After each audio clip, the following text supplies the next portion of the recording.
ഇത് mass Motors എന്നാണ്. Hero ഹോണ്ടയുടെ ഗ്ലാമറാണ് വണ്ടി. നമുക്കതിൻ്റെ എൻജിൻ വർക്ക് നമ്മൾ ഒരു മാസം മുമ്പ് ചെയ്തതാണ്. 1 ഇയർ വാറണ്ടിയിൽ ചെയ്തേക്കണ വർക്കാണ് കേട്ടോ. അപ്പോൾ നിലവിൽ നമുക്ക് അതിൻ്റെ ഫസ്റ്റിലത്തെ ഓയിൽ ചേഞ്ച് വിത്ത് ഫിൽട്ടർ ക്ലീനിങ്ങിനായിട്ട് വന്നേക്കണതാണ്. അപ്പോൾ നമ്മൾ അതിൻ്റെ ഓയിൽ മാറ്റാൻ വേണ്ടി അയച്ചിട്ടുണ്ട്. ഫിൽട്ടർ ക്ലീനിങ് നമ്മൾ കമ്പൽസറി പറയണതിൻ്റെ കാരണം എന്ന് വെച്ചാൽ ഇതിന് സ്ക്രീൻ ഫിൽട്ടർ, റോട്ടർ ഫിൽട്ടർ, 2 ഫിൽട്ടറുകൾ വരാം.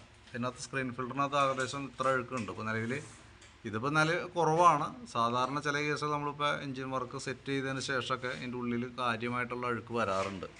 നമ്മൾ പരമാവധിയും ശ്രദ്ധിച്ചാണ് ചെയ്യുക. അതിൻ്റെ ഉള്ളിലേക്ക് ഈ നമ്മൾ തുടയ്ക്കാനൊക്കെ ക്ലീൻ ചെയ്യാനൊക്കെ ആയിട്ട് ഉപയോഗിക്കുമ്പോൾ സെറ്റ് ചെയ്യുന്ന സമയത്ത് നമ്മൾ തുടച്ച് ക്ലീൻ ചെയ്യുന്ന സമയത്തൊക്കെ അതിൻ്റെ ഈ ചെറുതായിട്ട് ആ കോട്ടൺ വേസ്റ്റിൻ്റേതായിട്ടുള്ള പൊടി കാര്യങ്ങളൊക്കെ ഉണ്ടാവും.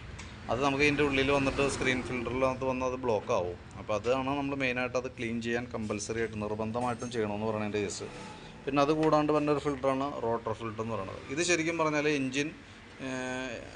എൻജിൻ്റെ ഉള്ളിൽ വന്ന ഒരു ഫിൽറ്ററിങ് ആണ്. അത് റൊട്ടേഷൻ ഫിൽറ്റർ എന്ന് പറയുന്നത്. ശരിക്കും ഈ ക്രാങ്ക് ഷാഫ്റ്റിൻ്റെ ഉള്ളിലേക്ക് ഓയിലിനെ ഇതിനകത്തേക്കാണ് കയറി പോവാം. അപ്പോൾ നമുക്ക് ആ സ്ക്രീൻ ഫിൽറ്ററിൽ ഫിൽറ്റർ ചെയ്യാൻ പറ്റാത്ത ചെറിയ മെറ്റൽ തരികളൊക്കെ ഉണ്ടാവും. നമുക്ക് വണ്ടി എൻജിൻ സ്റ്റാർട്ടായത് വണ്ടി ഓടുന്ന സമയത്ത് എല്ലാ ഗിയർ വീലുകൾക്കും തേയ്മാനം വരുന്നുണ്ട്. ഗിയർ വീലുകൾ തുടങ്ങിയിട്ട് എല്ലാ ടീത്തുള്ള എല്ലാ വീലുകൾക്കും തേയ്മാനം വരുന്നുണ്ട്. അപ്പോൾ അത് ശരിക്കും ഓയിലിൽ മിക്സിങ് ആയിട്ടുണ്ടാവും. അപ്പോൾ അതിനകത്തേക്ക് വരുന്ന ഫിൽറ്ററിൻ്റെ ഉള്ളിൽ കൂടെ കയറി വരും. അത് നെറ്റ് ഫിൽറ്ററുള്ളൂ. സ്ക്രീൻ ഫിൽറ്റർ ആയതുകൊണ്ട് അതിൻ്റെ ഉള്ളിൽ കൂടെ വരും. അത് ക്രാങ്ക് ഷാഫ്റ്റിൻ്റെ ഉള്ളിലേക്ക് പോണേക്കാളും മുമ്പ് ഇതിൻ്റെ ഉള്ളിലിട്ട് നല്ല ഹൈ പ്രഷർ, നല്ല RPM-ലാണ് അതിൻ്റെ ഉള്ളിൽ ക്രാങ്ക് വർക്ക് ചെയ്തുകൊണ്ടിരിക്കുക. അതിൻ്റെ ഉള്ളിൽ റൊട്ടേഷൻ ചെയ്ത് അതിൻ്റെ വന്ന അഴുക്കുകളൊക്കെ ഈ സൈഡിൽ വന്ന് അടിഞ്ഞു കൂടും. ഇവിടെ നോക്കുമ്പോൾ അറിയാം, ശരിക്കും നമുക്ക് അതിൻ്റെ ഒരു ഗ്രൈൻഡിങ് പേസ്റ്റ് പോലെ ഇരിക്കും. നമുക്ക് ശരിക്കും പറഞ്ഞാൽ നമ്മുടെ സ്കിന്നിലൊക്കെ ഇട്ടതൊന്ന് റബ്ബ് ചെയ്ത് കഴിഞ്ഞാൽ നമുക്ക് ശരിക്കും തൊലി പോകുന്ന ആ ഒരു സ്റ്റേജ്, അതിന് അത്രയ്ക്ക് അരമുള്ള ഒരു ഐറ്റമാണ് അതിൻ്റെ ഉള്ളിൽ വരാം. അപ്പോൾ അതും കൂടി നമ്മൾ കൂട്ടത്തിൽ കൂടെ ക്ലീൻ ചെയ്ത് വിടുന്നത്. ഇതിനകത്ത് നമ്മൾ ശ്രദ്ധിക്കേണ്ട കേസുണ്ടല്ലോ. ഇപ്പോൾ നിലവിൽ നമുക്ക് 2 ഓയിൽ ചേഞ്ച് ചെയ്തതിന് ശേഷം 3ാമത്തെ ഓയിൽ ചേഞ്ച് ചെയ്യുമ്പോൾ ഈ ചെയ്യുന്ന വർക്ക് ചെയ്തു പോവുകയാണെങ്കിൽ എൻജിൻ്റെ ലൈഫ് ഡബിളായിട്ട് വരും.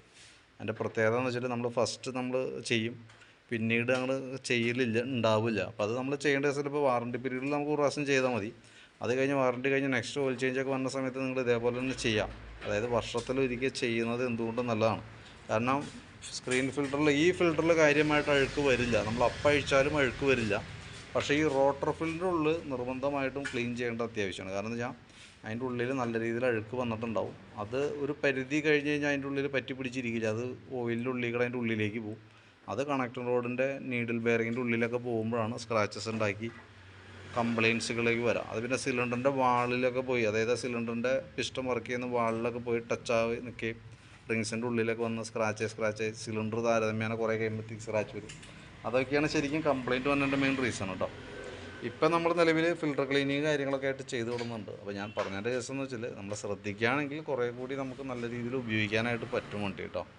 അപ്പോൾ നെക്സ്റ്റ് അടുത്ത കൊല്ലമൊക്കെ ഇതേപോലെ തന്നെ ഒരു പ്രാവശ്യം ചെയ്യാം. അതായത് കുറച്ചും ബെറ്റർ, വർഷത്തിലൊരിക്കൽ ചെയ്ത് പോകുന്നത് എന്തുകൊണ്ടും നല്ലതാണ്. ഇപ്പം ഞാൻ അതിൻ്റെ എഞ്ചിൻ ഓയിൽ മാറ്റി ഫിൽട്ടർ ക്ലീൻ ചെയ്യാനായിരിക്കും നമുക്കത് ഈ ഗ്യാസ്കറ്റൊക്കെ മാറ്റിയിട്ടുണ്ട്. കാരണം അത് പേപ്പർ ടൈപ്പ് ഗ്യാസ്കറ്റ് ഒരു പ്രാവശ്യം ഉപയോഗിക്കാൻ പറ്റുള്ളൂ. പിന്നീട് നമ്മളത് വെച്ച് വീണ്ടും ടൈറ്റ് ചെയ്തതിന് സ്വാഭാവികമായിട്ടും ഫസ്റ്റ് ഇത് ചതഞ്ഞാൽ ടൈറ്റ് ആവും. രണ്ടാമത് ഇടുന്ന കറക്റ്റ് ആ പൊസിഷനിൽ ചിലപ്പോൾ ടൈറ്റ് ആയിക്കൊള്ളണമെന്നില്ല. അപ്പോൾ ലീക്ക് വരാൻ സാധ്യതയുണ്ട്. അപ്പോൾ അതില്ലാതിരിക്കാനായിട്ട് ഗ്യാസ്കറ്റും കൂടി നമ്മൾ ചേഞ്ച് ചെയ്ത് കൊടുക്കും കേട്ടോ. പിന്നെ നമ്മളതിൻ്റെ എഞ്ചിൻ ഹെഡിൻ്റെ ഭാഗമൊക്കെ ചെക്ക് ചെയ്തു. വേറെ ലീക്കേജോ കാര്യങ്ങളൊന്നുമില്ല.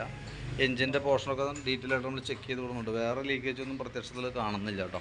പിന്നെ കറക്റ്റായിട്ട് ട്യൂണിങ് കാര്യങ്ങളൊക്കെ ഒന്ന് കറക്റ്റാക്കി വിടാം. അതൊക്കെയാണ് ഫസ്റ്റിലത്തെ ഫിൽട്ടർ ക്ലീനിങ് കൊണ്ട് ഉദ്ദേശിക്കുന്നത് കേട്ടോ. അപ്പോൾ ഞാനതിൻ്റെ ഒരു ഏകദേശം ഒരു എസ്റ്റിമേറ്റൊക്കെ ആക്കിയിട്ട് ഡീറ്റെയിൽസ് വാട്സാപ്പിലേക്ക് ഒന്ന് സെൻഡ് ചെയ്ത് ഇട്ടേക്കാം. വീഡിയോ കണ്ടുമ്പോൾ നോക്കിയിട്ടൊന്ന് റിപ്ലൈ ഇട്ടേക്കാം. വർക്ക് കംപ്ലീറ്റ് ആയിക്കാൻ വിളിച്ചോളാം കേട്ടോ.